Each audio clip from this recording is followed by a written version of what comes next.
السلام عليكم ورحمة الله وبركاته. سو دواada mar kale waa walaashin Faadimo Beauty.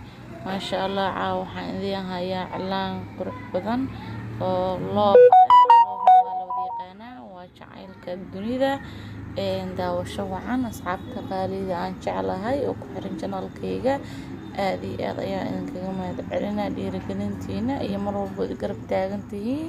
soo dhawaada anna gacmo furan waji furan ayaa idinku leeyahay. soo dhawaada waa mar kale fadlan channelkayga dadka cusub waxaan ka codsan inaad subscribe ii saartid gambalelkana taabatid like-na taabatid si share gareysid markaas soo dhawaada ma sha Allah.